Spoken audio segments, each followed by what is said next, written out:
Perkenalkan, kami dari kelompok 2. Di sini kami akan menjelaskan tentang materi karbohidrat. Sebelumnya saya akan memperkenalkan nama-nama kelompok kami. Yang pertama yaitu Muhammad Zikrillah, Aulia Aristiani, Siska Apriani, Anggi Alpiana Royani, Muhammad Rizal Ardiansyah, dan juga Desi. Assalamualaikum warahmatullahi wabarakatuh. Di sini kami dari kelompok 2 akan menjelaskan tentang karbohidrat. Karbohidrat merupakan nama yang berasal dari hidrat of carbon yang merujuk ke rumus empirisnya yaitu CH2ON. Karbohidrat mempunyai dua gugus fungsional yang penting, yaitu gugus hidroksil dan gugus keton atau aldehid.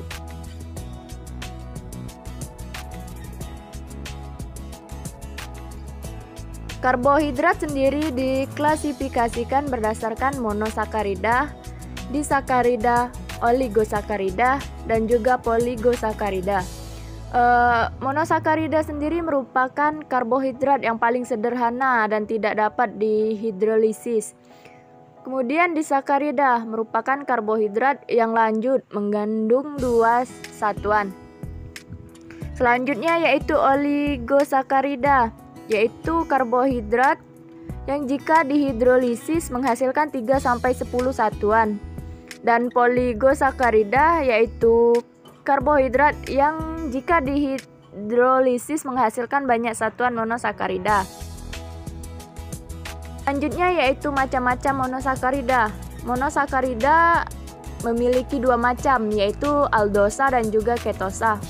Aldosa merupakan monosakarida yang mengandung gugus aldehid. Contohnya yaitu seperti glukosa, galaktosa, dan juga manosa. Kemudian ketosa.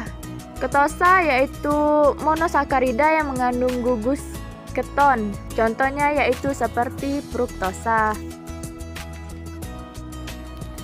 Monosakarida yang penting dibagi menjadi beberapa macam, yaitu fruktosa, galaktosa, ribosa, gliseraldehid, dan glukosa.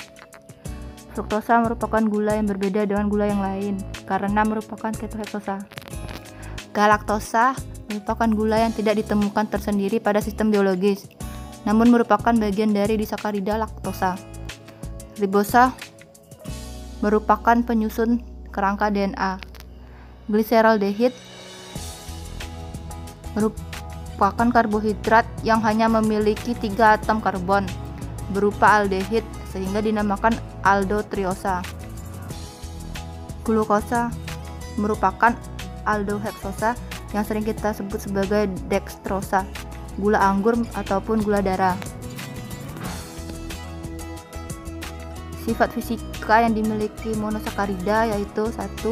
Berbentuk kristal pada suhu kamar, 2. Tidak berwarna, 3. Larut dalam air, 4. Tidak larut dalam pelarut nonpolar, 5. Non-elektrolit, 6. Memiliki rasa yang manis, 7. Semua monosakarida dapat melewati membran plasma, 8. Memberikan hasil positif pada uji Benedict, Fehling, dan Barfoot, 9. Sebagian besar menunjukkan aktivitas optik. Sifat kimia yang dimiliki oleh monosakarida yaitu 1. Reduktor, 2. Mengalami oksidasi untuk membentuk asam karboksilat, 3. Mengalami reduksi untuk membentuk alkohol, 4. Pembentukan hemiacetal atau hemiketal, 5. Mengalami reaksi glikolisis, 6. Pembentukan ozazon, 7. Pembentukan ester, 8. Tidak stabil dalam larutan basa encer. Berdasarkan kemampuannya untuk mereduksi senyawa atau reaksi Tollens, Benedict, dan Fehling, monosakarida dapat digolongkan menjadi dua macam, yaitu gula pereduksi dan gula non-pereduksi. Selanjutnya yaitu disakarida. Pengertian disakarida sendiri adalah karbohidrat yang terdiri dari dua satuan monosakarida.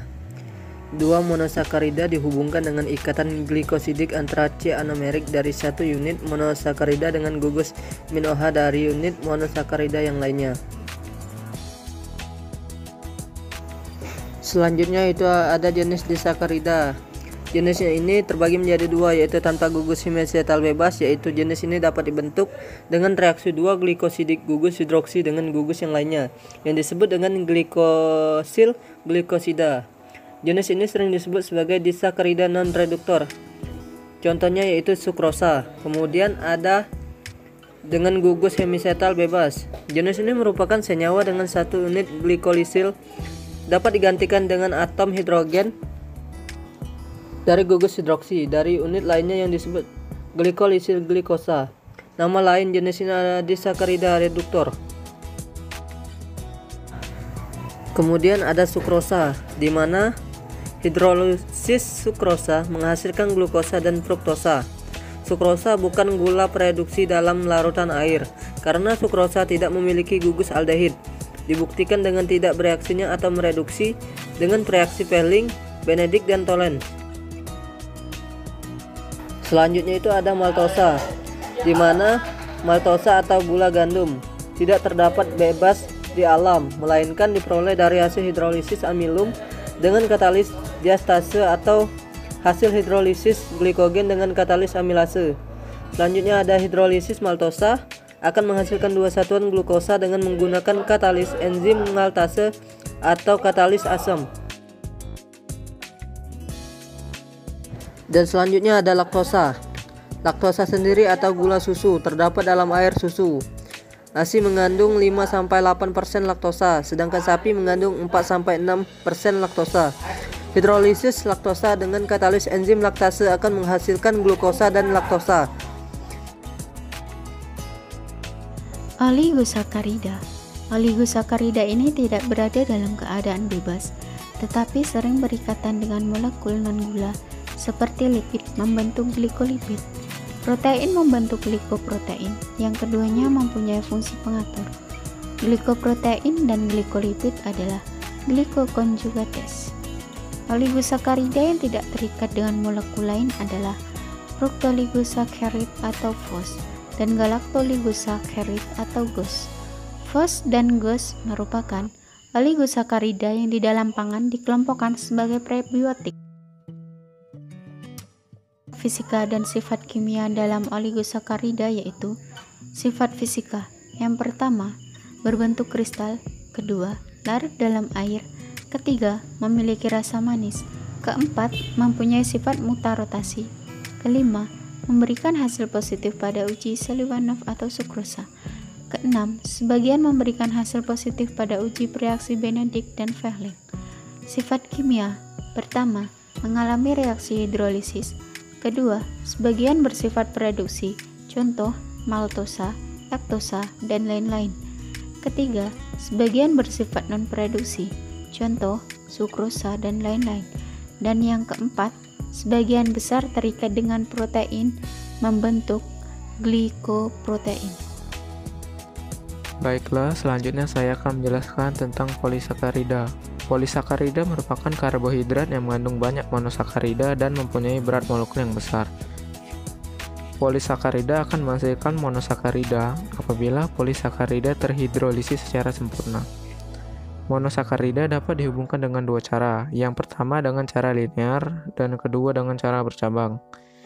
Jenis-jenis polisakarida yang pertama ada pati berasal dari tumbuhan dan glikogen terdapat di manusia dan juga hewan.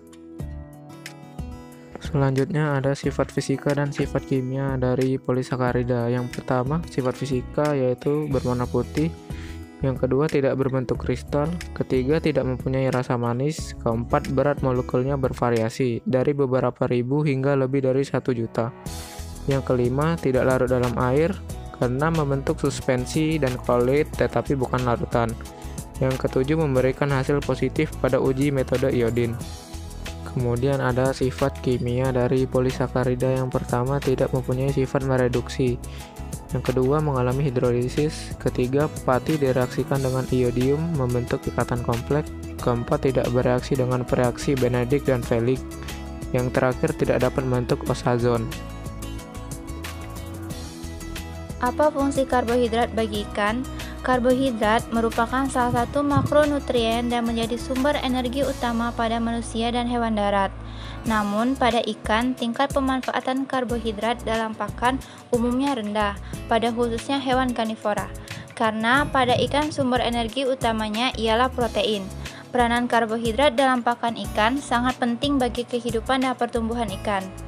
Karbohidrat yang dalam tubuh ikan disimpan di dalam hati dan otot dalam bentuk glikogen.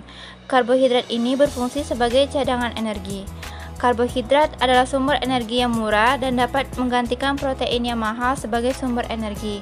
Selain itu, karbohidrat merupakan protein sparing effect, yang artinya karbohidrat dapat digunakan sebagai sumber energi pengganti protein, di mana dengan menggunakan karbohidrat dan lemak sebagai sumber bahan baku, maka hal ini dapat mengurangi harga pakan. Di samping memiliki fungsi sebagai sumber energi, karbohidrat juga berperan dalam penghematan penggunaan protein yang digunakan sebagai sumber energi utama bagi tubuh ikan. Kebutuhan karbohidrat pada pakan ikan tergantung dari jenis ikannya.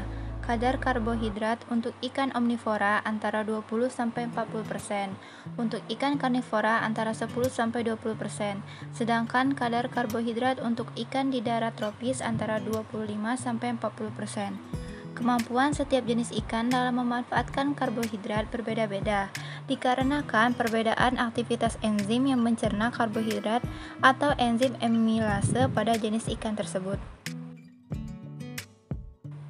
Dampak kelebihan dan kekurangan karbohidrat pada ikan.